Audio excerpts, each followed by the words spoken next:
Ed, buenos dias from Spain, of course. How could I not do this as the backdrop? Not mic'd up, so hope you can hear me okay. Maybe a little bit of traffic noise from the A7, but I'm sure we'll live. So I'm filming this bit before the other bit. So normally I would have a look at you and we'd talk about it, and then I'd do some outside stuff to complement, but I'm going to go the other way around this time. So given it's been a while since we've seen you, a few things to discuss, a few contemplations to be had, which I'd like maybe some pushback on. All right, so one intriguing thing is we know that you're back and you're well, and that's brilliant. Congratulations. You might watch this in future and you might be a long time healed, but right now haven't seen you for a couple of months or three because of injury. Now, when it comes to the down the line images that I've studied before doing this video, from a sideways perspective, things look tickety-boo, which is interesting because we're being told that we've got a 3-degree inward path shortly before, at and just after impact, out to in path, should I say, 3 degrees. I think that's what you quoted on the video, or that's what it was chucking up. And we've got a little bit of a fade, which turns into a balloony fade, I think you phrased it, which turns into a bit too much of a cut sometimes. So I think, bearing in mind we've got a face that's open to path. Now, any path that maybe is working hard across the line, you'd imagine the response would be to open the face. That's a very natural response to creating that situation. So I think we have to take that under advisement. But when you see the video and we see the sort of biomechanical plane that you create, when you take the club backwards and forwards, there's no whiff of the club coming over the top. So it might depend a little bit on how the camera's positioned, how precisely you're positioned. It might also depend upon how much kind of in to square to in vibes we've got. If we've got a lot of, parabola, I might call it, if we've got a hard turning club, where the club is arriving from underneath the plane on plane and then traveling up the plane, from what I can see, it generally tends to travel above the plane on the way out. So visually appraising that, it looks like in to out, but we're being told it's out to in, so it might be ball position related as well. If when the information is being gleaned, ball position is a little too far forwards. If you look closely at that video, there's maybe from the front on perspective a hint that we're a little this way. And as before, and I think this is a lot to do with lack of flexibility after not having played very much, which you mooted also, maybe a little hyperextension this way. So all of that we need to discuss and take into consideration. Not going to fit that all into a video, so I've chosen probably the most kind of pertinent thing. Rate of opening and closure of the club. I think that when married to a path that may be a couple of degrees out, will result in shots that don't want to curve much, and shots that don't want to curve much probably don't get into so much bother. So we've probably got to look to how and why we've got the club opening and closing excessively, or certainly the rate of closure on the way forwards is we haven't got probably enough closure, because the club is being and the shot shape is telling us that the face is open to the path. So when we go forwards, I think you've got a kinship with Rory McIlroy and Jack Nicklaus, who are pretty good people to have a kinship with. When you're down the line, we get this sort of tendency for the elbow to want to go this way, and we get to see a lot of the top of your right upper arm, sort of almost like we're doing a bicep curl for the camera that's positioned back pointing towards us as I'm doing now. So really we want to see evidence that this external rotation of your right arm, and the same on the way forwards, which I'll talk about in a sec, that is nonetheless, nice and wide as you mooted on the way back. There's a width to your swing. We're not elbowing, sort of moving the upper arm overtly in towards the body, but we are allowing this progressive outward external rotation of your right arm to happen. So instead of getting to about here nice and wide and then the elbow popping this way, and we see evidence of that on the way forwards, I'll just make sure I've got enough space. On the way forwards we see evidence of the elbow wanting to go this way. So again, it's sort of a mirror image in that respect. That left elbow wants to go that way. I'd be interested to know what the stuff that Mike did for us on flexibility, whether you've got good external rotation, whether you could stand up against the wall and slide your arms up and down that wall to give away perhaps a little bit more about whether there's inflexibility there, which over time has gotten a little bit more restrictive. So again, on the way forwards we see the elbow popping out sort of that way, right from front on. We get these vibes, and these types of vibes. as opposed to that window that you're talking about between the forearms. But that rate of closure, that constant and even rotation of the forearm should be happening, even if the arm is at its full length visually here. In terms of continuity, that's actually in the business of rotating the whole time it's doing this. So that progressive rotation is happening, allowing the elbow joint from this angle to fold more underneath. And we pretty much don't see the elbow in the down the line image until right towards the end, where we can soften the muscles of our left side just to alleviate any unnecessary stress on the body, and also to let the club gradually come grinding to a halt rather than trying to arrest its progress by sort of stopping abruptly. So again, if this lead arm is constantly, I've got to watch out for the plant here, constantly and evenly rotating, allowing the elbow to fold underneath, as opposed to that rotation slowing and stopping and this elbow coming that way. But we seem to get that both ways. We get it this way and this way to ham it up, just so the point is made, to exaggerate the point to make it. Right, so we need to let those arms constantly rotate, keep the gap between the forearms. The feel again might be just as simple as putting a head cover or a ball between your forearms and keeping that continuity in the gap between your forearms on the way back, and then on the way forward, same thing. We just want constant and even rotation. We could go for that old doozy of a drill where you hold your left forearm and feel the bones rotate, even though you can allow the arm to go out to its full length. Letting that forearm rotate and freewheel is really what we're after, and that will help us get the club face a little bit squarer on the way forwards. Might result in a couple of pulls if the path is 3 degrees out and the face is also 3 degrees left, then over 150 odd yards you're probably going to miss by 15 yards, so you might miss the edge of the green left instead of it cutting back. So that's a thought and a consideration for how we might deal with it initially. But there's evidence there, there's little evidence that I can see visually that your path is out to in, as we'll see on the video in the rest of this video in a second. But there is evidence that we see the way your forearms are operating in the swing. This way, gap appears, forearm, upper arm visible to the camera.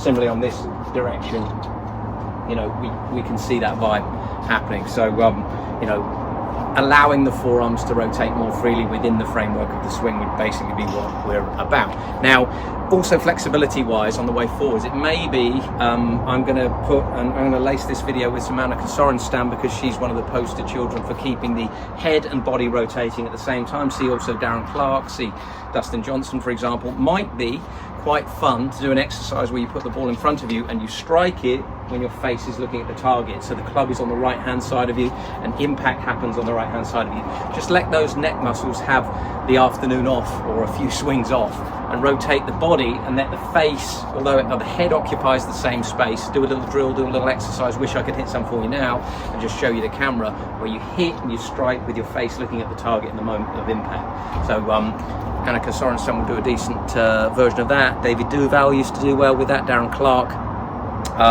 So I'm just lifting my shirt off my back here. Black was a bad choice. Sweating like something awful. It's warm out here today. Yeah, so I think those examples should serve rather than me being able to necessarily do a perfect piece to the camera, but that alleviation of any stress caused in your neck that might be a restriction is also something you can have a mess around with. But I'll add a link to the drill with the forearm rotation exercise. You can hold your upper arm, or you can hold your forearm with your left hand as you swing. Right hand holds the left forearm as you swing forwards, and just you can feel the bones in your forearm rotating thusly backwards and forwards. I'll put the club that way, backwards and forwards, and you can feel that's a constant and even requirement. It's a freedom almost, letting that club head freewheel a little bit more rather than hold it tight. When you stop this rotating, its only escape is this way. So we need to keep it rotating so the elbow joint can do its job and give the swing slightly more desirable aesthetic. Anyway, I think I've made my point. Thin end of 10 minutes in. That should do for now, but that's my take. Again, just avoid getting too hyperextended in the backswing on that side. Too much straightening of that knee is going to lead to longer swings, over swings. This is going to lead to a bit of a longer swing. It's a move we don't need to create a normal backswing. Stuff we've discussed before, stuff I think you're aware of. So anyway, look, getting back into it, of course, it's been a while. So that'll do for now. Anyway, over to the bit we do indoors. Adios, amigo. Indeed, following on from the outside outdoor excursions, we can see the biomechanically ideal plane. I can't see any evidence from this footage and others that I'm going to show you from down the line. The club wandering up the almost perfect ideal biomechanical plane, left arm to target, directly away from target, running parallel with lower body alignment, right leg straightening a wee hair, bicep visible to camera, but club, massive club still sitting almost perfectly on plane, slightly shallow, slightly under, face square to plane, very much, sort of running parallel there.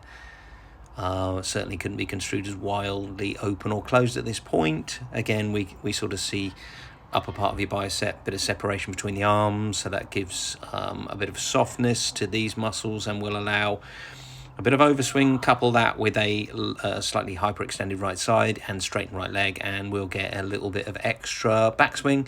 But again, it doesn't look long at this point. I think with more momentum, faster backswings, longer clubs, you might see a little bit more length, but it's not irreparable.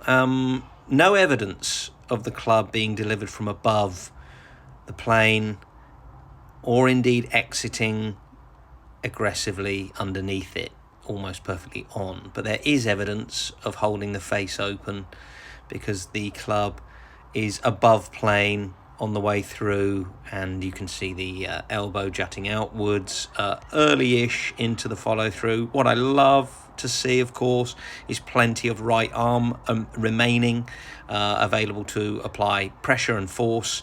Good hip rotation. One more click on. Let's just wind that forward a hair, and through we go. Through impact we go. Footwork fantastic, as it often is, but the elbow exiting maybe a little bit sort of outwards and chicken wingy vibes, which we've talked about. So again, it's trying to allow the club to freewheel a little bit more in the forward swing and promote the inward rotation of the left forearm on the way forward. Similarly, the right forearm and upper arm on the way back. And just allowing the arms to rotate while keeping a wide feeling on the way backwards and forwards, I think is totally legit. But rate of closure on the way forwards is a little retarded, a little held off, we might argue. And moving on, this was a partial shot, down the line view, 100 yards. No evidence in this swing either. Through the armpits, bottom of the armpits there. No evidence in this swing of over the topness. So if we're getting readings of that nature, how accurately are we setting up from the get-go? How accurately are cameras positioned so that I'm seeing what I should be seeing? Hard to say without an actual target there, but all I do know and can say is that ain't coming from above visually, and exiting on plane, and the hands holding the closure, holding the club a little bit open to path, hence that sort of stylized finish. But it's like a mini normal forward swing, really. Side on, impact on your right pretty well. Could probably be a little bit more right side on there. Certainly not. That probably explains why we hit that one a little chunky. I think you said this one was a little bit heavy, a little bit fat.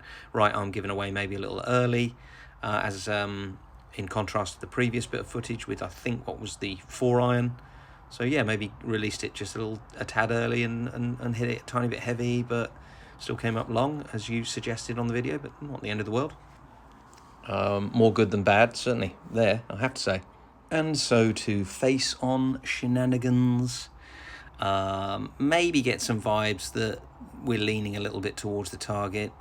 Weight a little bit more on left side. Love the way you flare the lead foot out. I think that really assists with applying pressure in the forward swing and avoiding too much stress on left ankle, left knee and left hip. So I like that. Haven't got a major quarrel with it. Pretty decent. We don't lean into it these days. Haven't regressed back to sort of climbing into the ball at impact. even though we could get away with that a little bit with a forward-leaning, lofted club. Not guilty. Decent. Now, I think here you can see your eyes fixed, like many people's, on the ball.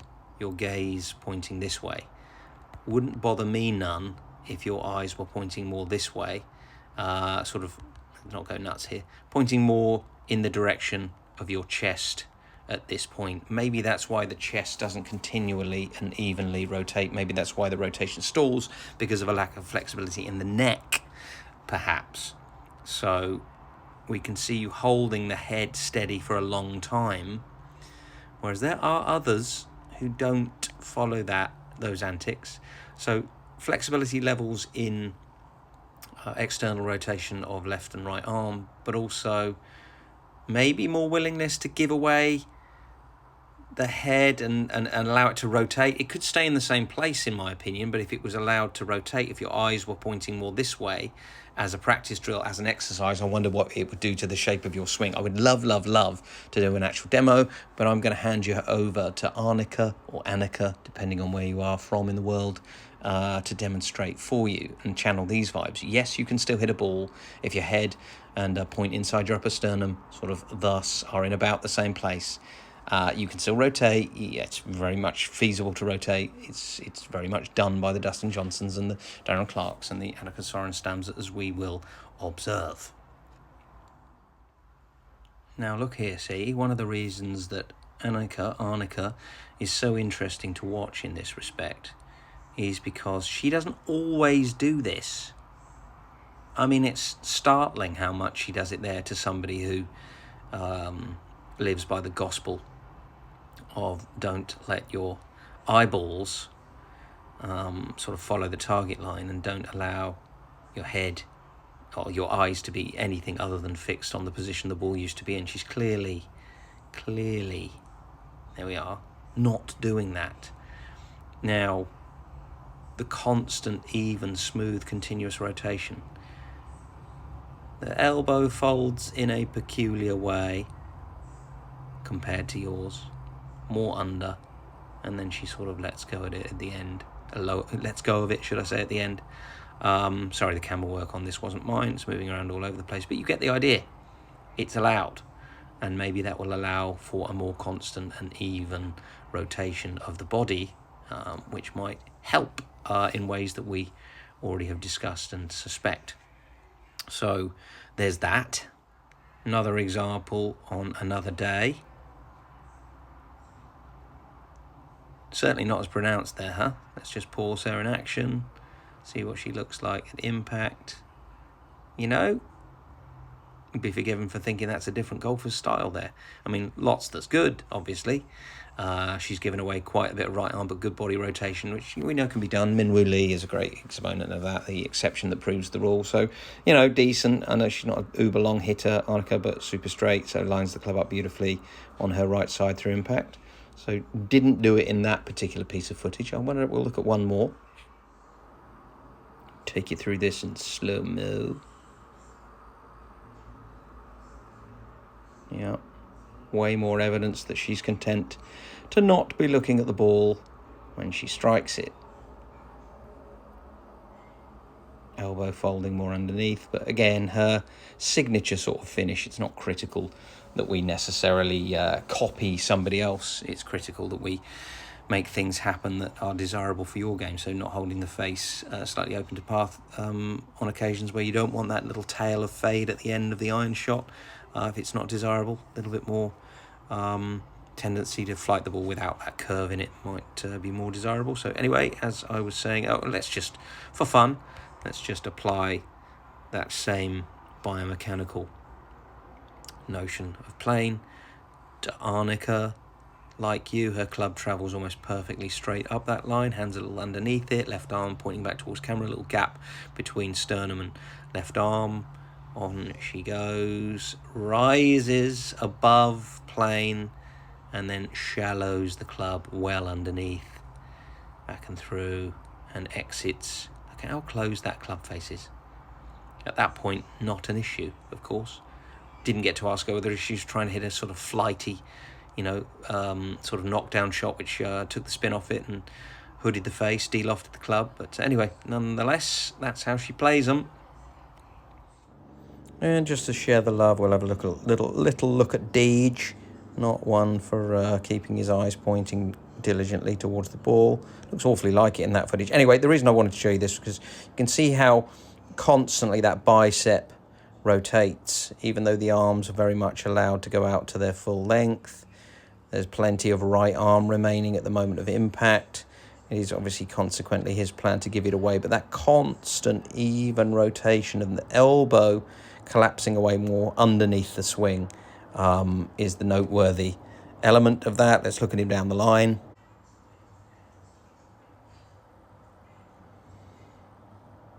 So that lead arm constantly rotating, elbow folding it's almost like his elbow points back downwards and almost towards his side comparative to the Drage version. So anyway, there you go. I think that's probably everything I can do from my remote facility at the moment. I wish I could get on the golf course and do a couple of shots and do a couple of things that would assist, but I'm sure we can do those when we're together. Anyway, my dear chap, reflect well, and we will keep plugging away, keeping on top of things. Good to have you back. See you again soon.